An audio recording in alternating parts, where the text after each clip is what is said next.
Dios los bendiga, hermanos, bienvenidos a Leamos la Biblia en un año. Vamos a continuar nuestra lectura en el Evangelio de Jesucristo según Marcos. Vamos a leer los capítulos 4 y 5. Dice así, Marcos capítulo 4. Otra vez comenzó Jesús a enseñar junto al mar y se reunió alrededor de él mucha gente, tanto que entrando en una barca se sentó en ella en el mar, y toda la gente estaba en ella en tierra junto al mar. Y les enseñaba por parábolas muchas cosas, y les decía en su doctrina: oíd, he aquí el sembrador salió a sembrar, y al sembrar aconteció que una parte cayó junto al camino, y vinieron las aves del cielo y la comieron. Otra parte cayó en pedregales, donde no tenía mucha tierra, y brotó pronto, porque no tenía profundidad de tierra. Pero salido el sol se quemó, porque no tenía raíz, se secó. Otra parte cayó entre espinos, y los espinos crecieron y la ahogaron, y no dio fruto. Pero otra parte cayó en buena tierra y dio fruto, pues brotó y creció y produjo a 30, a 60 y a 100 por uno. Entonces les dijo: el que tiene oídos para oír, oiga. Cuando estuvo solo, los que estaban cerca de él con los 12 le preguntaron sobre la parábola, y les dijo: a vosotros os es dado saber el misterio del reino de Dios, mas a los que están fuera, por parábolas todas las cosas, para que viendo vean y no perciban, y oyendo oigan y no entiendan, para que no se conviertan y les sean perdonados los pecados. Y les dijo: ¿no sabéis esta parábola? ¿Cómo pues entenderéis todas las parábolas? El sembrador es el que siembra la parábola, y estos son los de junto al camino, en quienes siembra la palabra, pero después que la oyen, enseguida viene Satanás y quita la palabra que ese sembró en sus corazones. Estos son asimismo los que fueron sembrados en pedregales, los que cuando han oído la palabra al momento la reciben con gozo, pero no tienen raíz en sí, sino que son de corta duración, porque cuando viene la tribulación o la persecución por causa de la palabra, luego tropiezan. Ellos son los que fueron sembrados entre espinos, los que oyen la palabra, pero los afanes de este siglo y el engaño de las riquezas y las codicias y de otras cosas entran y ahogan la palabra y se hace infructuosa. Y estos son los que fueron sembrados en buena tierra, los que oyen la palabra y la reciben, y dan fruto a 30, a 60 y a 100 por uno. También les dijo: ¿acaso se trae la luz para ponerla debajo del almud o debajo de la cama? No es para ponerla en el candelero, porque no hay nada oculto que no haya de ser manifiesto, ni escondido que no haya de salir a luz. Si alguno tiene oídos, oiga. Les dijo también: mirad lo que oís, porque con la medida que medís os será medido, y aún se os añadirá a vosotros los que oís. Porque al que tiene se le dará, y al que no tiene aún lo que tiene se le quitará.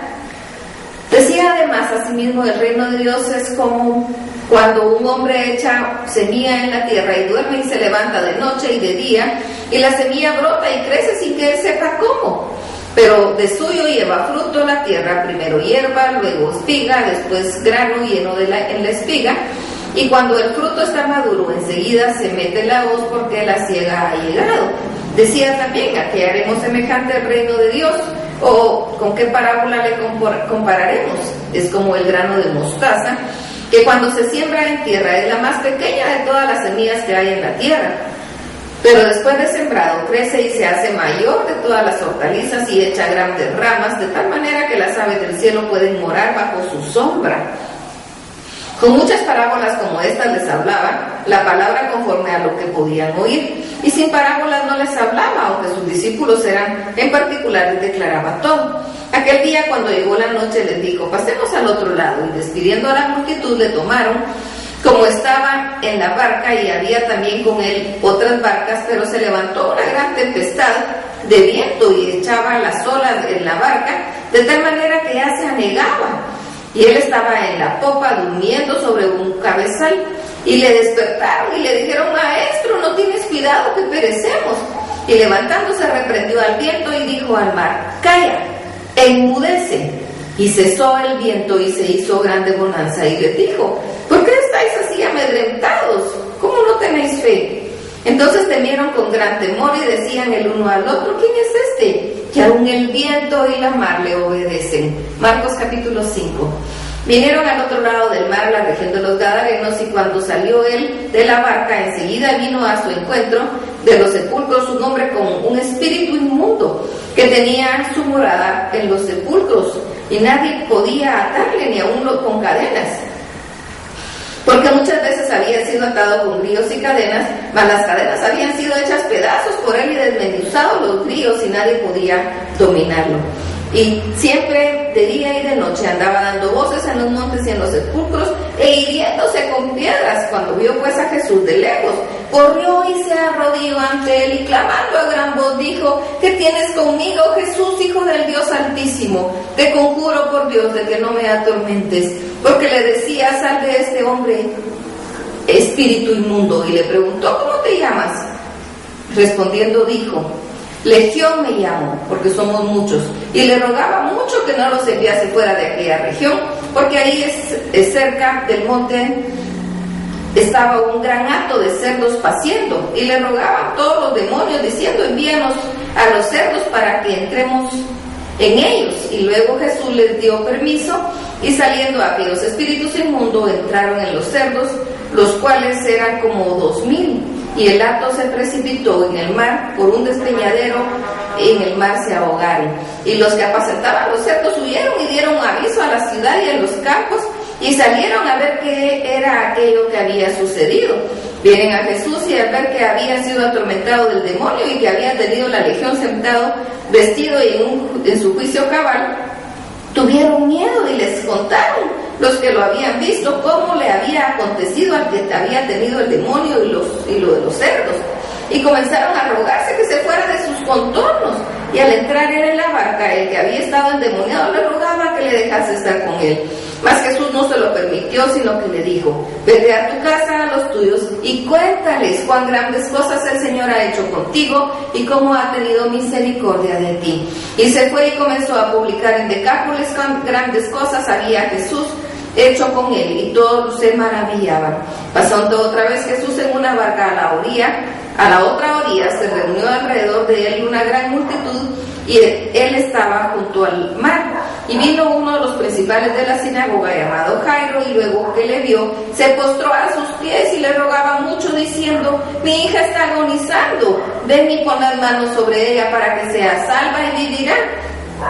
Fue pues con él, y le seguía una gran multitud y le apretaban. Pero una mujer que desde hacía 12 años padecía de flujo de sangre, y había sufrido mucho de muchos médicos y gastado todo lo que tenía, y nada había aprovechado, antes le iba peor, cuando oyó hablar de Jesús, y vino por detrás entre la multitud y tocó su manto, porque decía: si tocare tan solamente su manto, seré salva. Y enseguida la fuente de su sangre se secó, y se sintió en el cuerpo que estaba sana de aquel azote. Luego Jesús, conociendo en sí mismo el poder que había salido de él, volviéndose a la multitud, dijo: ¿quién ha tocado mis vestidos? Y sus discípulos le dijeron: ¿ves que la multitud te aprieta y dices: ¿quién me ha tocado? Pero él miraba alrededor para ver quién había hecho esto. Entonces la mujer, temiendo y temblando, sabiendo lo que él había hecho, vino y se postró delante de él y dijo toda la verdad. Y él le dijo: hija, tu fe te ha hecho salva, ve en paz y queda sana de tu azote. Mientras él aún hablaba, vinieron de casa del principal de la sinagoga diciendo: tu hija ha muerto, ¿para qué molestas más al maestro? Pero Jesús, luego que oyó lo que se decía, dijo al principal de la sinagoga: no temas, cree solamente. Y no permitió que le siguiese nadie, sino Pedro, Jacobo y Juan, hermano de Jacobo. Y vino a casa del principal de la sinagoga y vio el alboroto y a los que lloraban y lamentaban mucho, y entrando les dijo: ¿por qué alborotáis y lloráis? La niña no está muerta, duerme. Y se burlaban de él, mas él, echando fuera a todos, tomó al padre y a la madre de la niña y a los que estaban con él, y entró donde estaba la niña, y tomando la mano de la niña le dijo: Talita cumi, que traducido es: niña, a ti te digo, levántate. Y luego la niña se levantó y andaba, pues tenía 12 años, y se espantaron grandemente, pero él les mandó mucho que nadie lo supiese, y dijo que se le diese de comer. Hasta aquí la lectura. Dios los bendiga.